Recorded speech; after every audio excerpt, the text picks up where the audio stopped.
সুবহানাল্লাহ বলেন না। ঢাকার মতো হাসপাতাল পৃথিবীর কোন শহরে আসেনি। হ্যাঁ ওখানে না, ওখানে ঢাকার মতো হাসপাতাল পৃথিবীর কোন শহরে নাই। পৃথিবীর কোন শহরে ঢাকার মতো হাসপাতাল নেই। ঢাকার মতো রুগী পৃথিবীর কোন শহরে নেই। কি বলছি বলেন? ঢাকার মতো রাস্তায় চটপটি পৃথিবীর কোন দেশে নেই। ঢাকা কত কিছু নাই।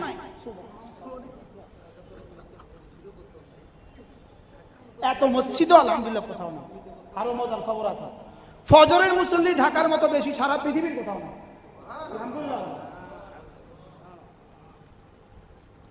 ফজরের মুসল্লি হারামাইন বাদ দিলে, ফজরের মুসল্লি হারামাইন শুধু মসজিদে নববী আর মসজিদে হারাম বাদ দিলে ফজরের এত মুসল্লি পৃথিবীর কোনো মসজিদে নেই।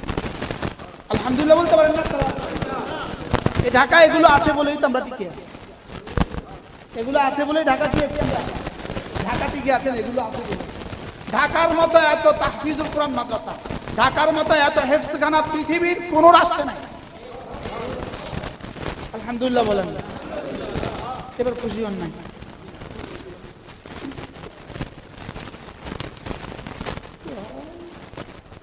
এই যে আমরা এখন মাগরিবের পরে বসে কথা বললাম, এই কথাটা বলার সুযোগ পৃথিবীর কোন কোন দেশে আছে?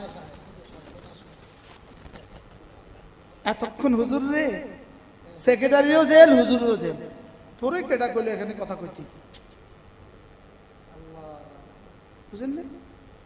আমরা যে বিদেশে কথা বলি, কত হেফাজত কইরা, কত অনুমোদন লইয়া, কত কিছু কইরা, এরপরেও সাথীরা কত অ্যালার্ট থাকে, ভাই ডাটা বন্ধ করো, ভাই মোবাইল বন্ধ করো। এত মোবাইল একসাথে জমা হয়েছে কেন? ওরা এখন পুলিশ চলে আসবে, এখানে এত মোবাইল জমা হয়েছে কেন? বুঝেন না? সব ডাটা বন্ধ করো। বাহরাল রব্বে কারীম আমাদেরকে এত সহুলত দিয়েছেন, এত সহজ করছেন, দিনের কথা আমরা শুনতে পারি। সুবহানাল্লাহ। এই জন্য চলেন নিয়ত করি 5 ওয়াক্ত নামাজ জামাতের সাথে পড়বো ইনশাআল্লাহ। বলেন ইনশাআল্লাহ, সবাই বলেন ইনশাআল্লাহ। বিশেষ করে ফজরের নামাজ বলেন, বিশেষ করে ফজর এবং আসর বলেন। বিশেষ করে কি? রাসূল বিশেষ করে ফজর করতে বলেছেন, আর রব্বে কারীম বিশেষ করে আসর করতে বলেছেন। সুবহানাল্লাহ। রব্বে কারীম বলেন ওয়াসসালাতিল উসতা, বিশেষ করে আসরের নামাজ। বিশেষ করে কি? ফজর আর আসর, তাহলে বিশেষ নামাজ। ফজর আর আসর কি নামাজ? মাগরিবে মুসল্লি বেশি হয় না আসরে বেশি হয়?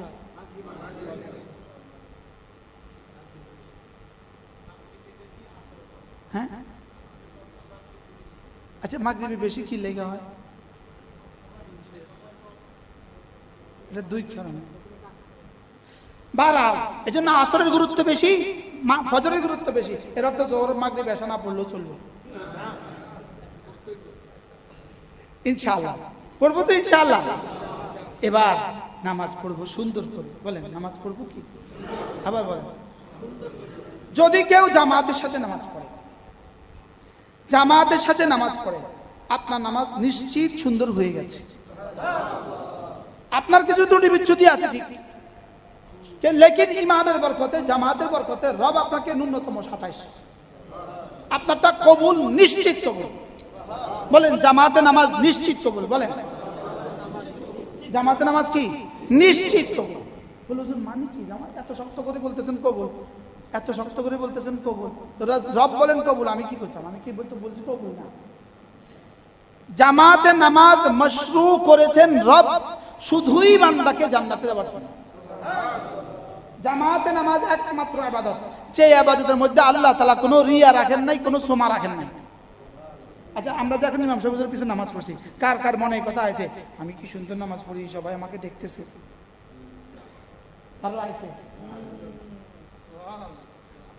একজনের কমপক্ষে আমার আহে নাই। কার কার আছে? কোন আছে? কারণ অসম্ভব, আসবে না। রব জামাতে নামাজকে রিয়া মুক্ত ঘোষণা দিয়েছে। এজন্য করাচি হযরত রহমাতুল্লাহ বলেন, জামাতের নামাজ দিয়া, জামাতের নামাজের চেইন দিয়া বাইন্দা আল্লাহ মুসলমানকে, মুমিনকে জান্নাতে দিতে চায়। কারণ এছাড়া তার কোন ইবাদত শিরিক মুক্ত আর রিয়া মুক্ত হওয়া কঠিন। এখন আসার আগে 4 রাকাত পড়বো, রিয়ায় ফাটি যেতেছে। যদি ভিতরে পরে আরো 2 রাকাত পড়েন তো রিয়া 1 টন আসে, 1 টন। এই মুহূর্তে আমার সব সাথীরা বলবে, দেখছো ভাইয়া কি সুন্দর নামাজ পড়ে। বলেন না, আসবে না, আসবে না বলেন? হ্যাঁ, একটা কাহিনী বলি, ছোট্ট কাহিনী। মাঝে মাঝে তাহাজ্জুদ পড়তে থাকি, তো বিবি দেখছি টের পাইছে, আমি আসতে যাই নামাজ বিছাই মশাই ধরি দেয়। হ্যাঁ, ঘুরে ঘুরে জায়গা দেখছি ঘুমে, তাই মনে মনে করি গুনাহ করতে কারো দেয় না, তাহাজ্জুদ পড়তে দেখাইতাম কেন?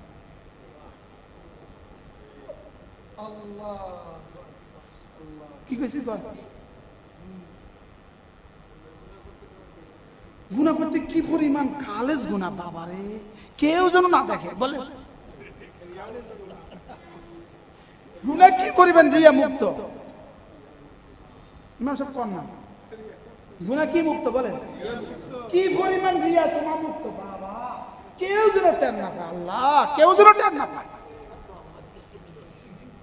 তো গুনাহ যদি রিয়া মুক্ত হয় তো ইবাদত রিয়া মুক্ত করা কত জরুরি। কি সবাই দেখবে ঘুমে, রব দেখবে জিকির করেন, এটাই না মজা? কি আর এক ইবাদত, এটা হলো রমজান মাসের রোজা, রিয়া মুক্ত। সুবহানাল্লাহ বলেন। রমজানের রোজা রাইখা কেউ কইছে নি ভাই, হ্যাঁ বেটা আমি রোজা রাখছি, আরে কইবেন হ্যাঁ ও তো রোজা।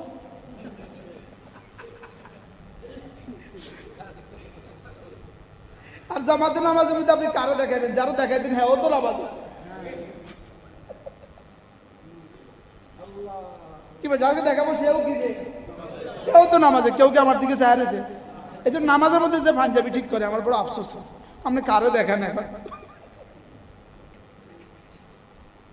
আপনি এখন কাকে দেখাচ্ছেন যে আমার জামার ডিজাইনটা আমি সুন্দর করতেছি?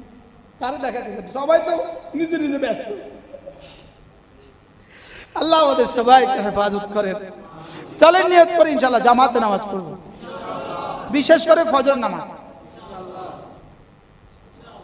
ইনশাআল্লাহ। আজ থেকে ইনশাআল্লাহ এভাবে মাঝে মাঝে যে আপনাদের এখানে মাশাআল্লাহ আপনাদের সেক্রেটারি হিসেবে আমাদেরকে নিয়ে আসে, খতিব সাহেব হুজুর এত বড় খতিব থাকা সত্ত্বেও যে আমাদেরকে মাঝে মাঝে নিয়ে আসে, ফায়দা আছে না নাই? অনেক অনেক, শুধু অনেক ফায়দা নয়, এই কায়নাত টিকে আছে, এই বিশ্ব টিকে আছে এগুলোর বরকতে। এগুলো সূর্য উঠে এগুলোর বরকতে, সূর্য ডুবে এগুলোর বরকতে। আল্লাহ তাআলা মেহেরবানি করে আমাদেরকে কথাগুলো বোঝা মানা সহজ করে দেন। সকলে বলি আমিন। কালকে রোজা রাখবো তো ইনশাআল্লাহ, 5 ওয়াক্ত নামাজ জামাতের সাথে পড়বো তো ইনশাআল্লাহ। ছোট্ট আখেরি একটা ইবাদতের কথা আপনাদেরকে বলি। হাকিমুল উম্মত মুজাদ্দিদ মিল্লাত আশরাফে নওয়াল্লাহ কাদা তিনি বলেন, যদি কোনো পুরুষ ভিন নারী থেকে 2 চোখ নিচু করে, কোনো নারী ভিন পুরুষ থেকে 2 চোখ নিচু করে, হাকিমুল উম্মত বলেন আমি আশা করি রব তাকে, আমি কসম খেয়ে বলি, রব তাকে 10,000 রাকাত নফলের চেয়ে ভারী নেকি দান করবে। যদি 100 রাকাত করে ডেলি নফল পড়তাম আমি মুস্তাকুর নবী, তাহলে তো কলজা ফাটি যেত খুশিতে। আর রিয়ার সময় তো কি পেট সব ফাটি যেত।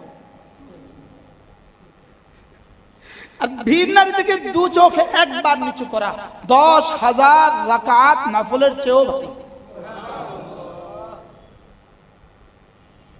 কথা যেগুলো বলেছে আসলে ঠিক নেই কথা। হ্যাঁ, আচ্ছা এবার বলুন তো দেখি, আপনি যদি গনে গনে ডেলি 100 বার নিচু করতে পারেন,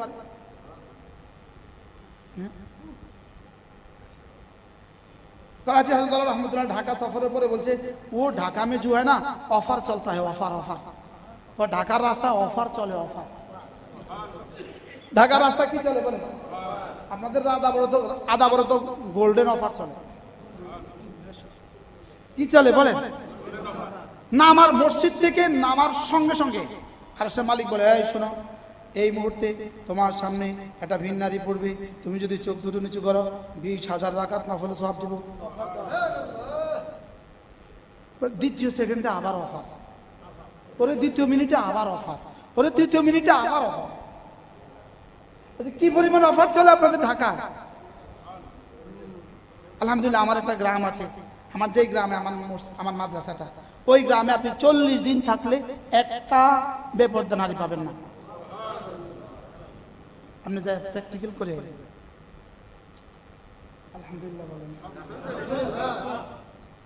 আমি যখন এই গ্রামে যাই তখন দেখছি এই গ্রামের মেয়েরা খেতে ধান লাগায়, এই গ্রামের মেয়েরা ক্ষেত থেকে আলু তোলে, খেতে গরু ছাগল যা আছে সব তো খেতে, খেত আছে, গরু আছে, ছাগল আছে, আর বেডি আছে। আলহামদুলিল্লাহ ওই গ্রামে এমন 1% নারী নাই বেপর্দা, শুধু এক ইসলামী মজলিসে প্রতি মাসে একবার শেষ শনিবারে সকাল 9টা থেকে 1টা মেয়েদের মজলিস, কয়েক হাজার মহিলা জমা, কয়েক হাজার। আলহামদুলিল্লাহ এই মজলিসের বরকতে আল্লাহ তাআলা এই গ্রামটাকে 100% বেপর্দা মুক্ত করে দিয়েছে। আল্লাহ আমাদের সকলকে চোখের হেফাজত করার তৌফিক দান করেন। আল্লাহ তাআলা নিজেই বলেন, কুল লিল মুমিনিন ইয়াগুদ্দু মিন আবসারিহিম ওয়া ইয়াহফাযু ফুরুজাহুম যালিকা আযকা লাহুম। পড়েন যালিকা আযকা লাহুম। আল্লাহ তাআলা বলেন, আপনি হাবিব আপনি আপনার উম্মতের পুরুষগুলোকে বলে দেন ওরা যেন ভিন নারী থেকে দু চোখ নিচু করে। যদি ওরা ভিন নারী থেকে দু চোখ নিচু করে, কথা দিলাম লজ্জাস্থানকে মাহফুজ করে দিব। আর কি করব? যালিকা আযকা লাহুম, এটা না তাদের হৃদয়গুলোকে সাফ করে দিব। হৃদয়কে কি করে দিব? হৃদয় সাফ করতে করতে হৃদয়ের আয়নায় শেষে আমাকে দেখা যাবে, এরকম পরিষ্কার হবে, এরকম পরিষ্কার হবে। চোখ বন্ধ করলে জান্নাত দেখবে। চোখ বন্ধ করলে কি দেখবে? ইউটিউব না থাকলে একটা খবর শুনাইতাম আপনাদের। ইউটিউবের কারণে যারা সামনে নাই তারা বুঝবে না, তারা বুঝবে না, তারা কালকে সমালোচনা করবে। বলেন চোখ বন্ধ করলে জান্নাত দেখা যায়। বলেন বলেন বলেন বলেন বলেন চোখ বন্ধ করলে কি? এই জন্য keep your I open your heart. চোখ বন্ধ করো, হৃদয় খুলে দাও। চোখ কি করো? চোখ বন্ধ করো। বলেন চোখ বন্ধ করো আর দিল খুলে দাও। চোখ বন্ধ করলে দেখবেন হৃদয়ে জান্নাত দেখা যায়, দেখা যায় লাগে। কি দেখা যায়? এটা কি? এটা একটা চোখের পর্দা। এটা কি? এটা একটা পর্দা। আরে এটা কি? এটা একটা পর্দা। একটা ছোট্ট পর্দা দিয়া সূর্যকে হায়েল করে দেয়, সূর্যকে পর্দা দিয়ে দেয়। বলেন না বাস্তব? না বাস্তব? এত বড় সূর্যটা কি দিয়ে ঢাকা দেয়? বলেন। এত বড় আসমান এটা দিয়ে ঢাকা দেয়। এত বড় আসমান কি দিয়ে ঢাকা দেয়? চোখের পর্দা দিয়ে এত বড় আসমানটা ঢেকে দেওয়া যায়। তো চোখের এই পর্দা দিয়ে আসমান ঢেকে দেওয়া যায়। এটা ঢেকে দেন আর এটা খুলে দেন, দেখবেন জান্নাত দেখা যায়, দেখা যায় লাগে। আল্লাহ আমাদের সকলকে কবুল করেন। কালকে রোজা রাখবো তো ইনশাআল্লাহ। যারা আজকে রাখেন নাই তারা কালকে আর শনিবার রাখতে হবে, ঠিক আছে না? ইনশাআল্লাহ 5 ওয়াক্ত নামাজ জামাতের সাথে পড়বো। জিকিরের মতো জিহ্বা, জিকিরের মতো জিহ্বা। আল্লাহর কাছে দোয়া করেন, আল্লাহ জিহ্বা তো দিয়েছো, তো জিকিরের মতো জিহ্বা বানায় দাও, এটাকে জিকিরের মতো দিয়ে দাও। সুবহানাল্লাহি ওয়া বিহামদিহি, সুবহানাকাল্লাহুম্মা বিহামদিক, আশহাদু আল্লা ইলাহা ইল্লা আনতা।